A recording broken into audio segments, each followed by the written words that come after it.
तर आज आपण अगदी एक वांग्याची छान अशी रेसिपी बनवणार आहोत.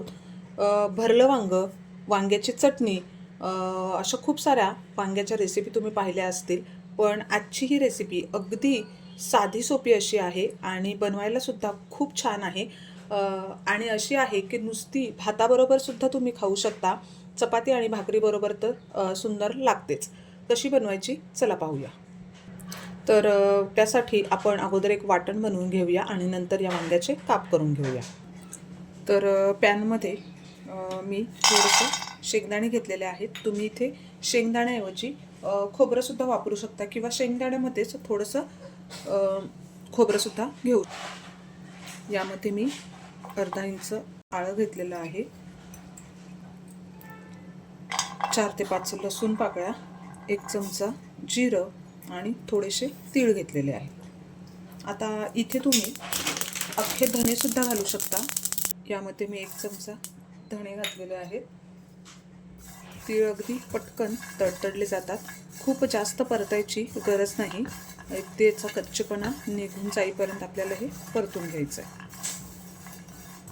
तर हे पहा, छान असं आपलं हे परतून झालेलं आहे. आता काढून घेऊया.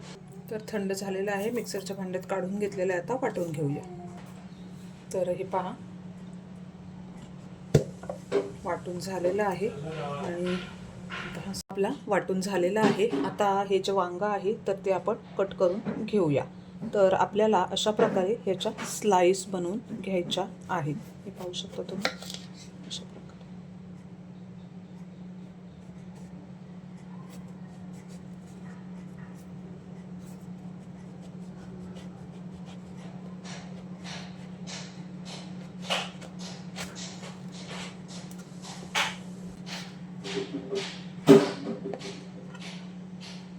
हे पहा, तर अशा प्रकारे आपण हे स्लाइस बनवून घेतलेले आहेत.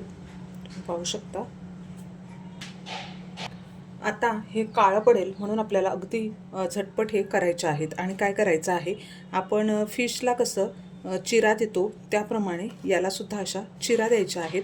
म्हणजे मसाला आतपर्यंत छान असा मुरला जातो. हे पहा, अशा प्रकारे. खूप आतपर्यंत करायच्या नाहीत. तुम्ही पाहू शकता अशा प्रकारे ह्या करायच्या आहेत. दोन्ही साईडला करून घ्या. म्हणून ह्याची जी जाडी आहे ती जास्तची ठेवली तरी चालेल. आणि हे व्हायलासुद्धा अगदी छान असं हे होतं. तुम्ही पाहू शकता हे छान अशा प्रकारे आपण ह्या चिरा देऊन घेतलेल्या आहेत. हे पहा, बाकीसुद्धा असंच करूया. तर एका प्लेटमध्ये आपण हा जो मसाला बनवला आहे त्यामधला टाकून घ्यायचा आहे. किती क्वांटिटी आहे त्या प्रमाणात तुम्ही मसाला घेऊ शकता.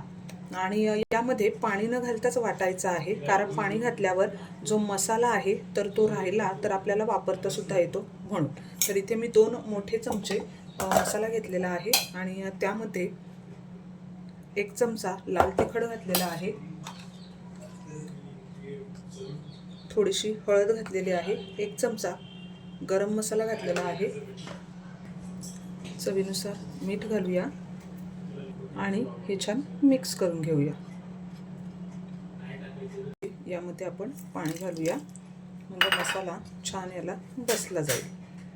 हे मसाले आपण जे ड्राय मसाले रोस्ट केलेले असतात त्यामध्येच तुम्ही थोडंसं पाणी घालून किंवा त्या मसाल्यामध्येच बाकी हे लाल तिखट म्हणजे हे जे आपण मसाले भाजून घेतलेले आहेत तर त्यामध्येच तुम्ही लाल तिखट आणि हळद हे सर्व मसाले घालून सुद्धा वाटून घेऊ शकता.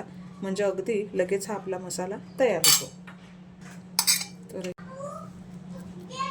आणि हा जो मसाला आहे तर तो अशा प्रकारे आपल्याला या वांग्याला लावून घ्यायचा आहे. या ज्या आपण याला कट दिलेले आहेत त्याने हा मसाला आतपर्यंत मुरला जातो आणि याची चव अगदी दुगणी होते. पहा, छान असं दोन्ही साईडला आपल्याला हे लावून घ्यायचं आहे. मसाला लावून घेतलेला आहे. पाहू शकता तुम्ही अगदी छान असा मसाला एकदम आतपर्यंत मुरला पाहिजे अशा प्रकारे आपण याला लावून घ्यायचा आहे. अशा प्रकारे मसाला लावून घेतलेला आहे. आता पॅनमध्ये थोडासा हिंग घालून घेऊया आणि मसाला लावलेलं वांगं आहे तर ते यामध्ये टाकून घेऊया.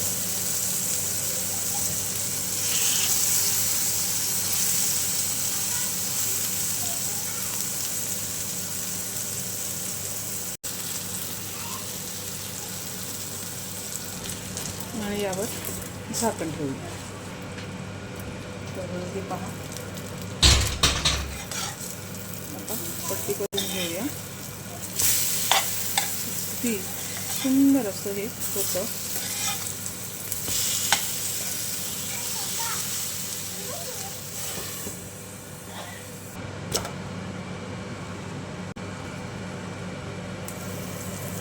हे पहा, सुंदर असं आपलं हे वांगं तयार होतं. पाहू शकता तुम्ही, छान असं हे झालेलं आहे.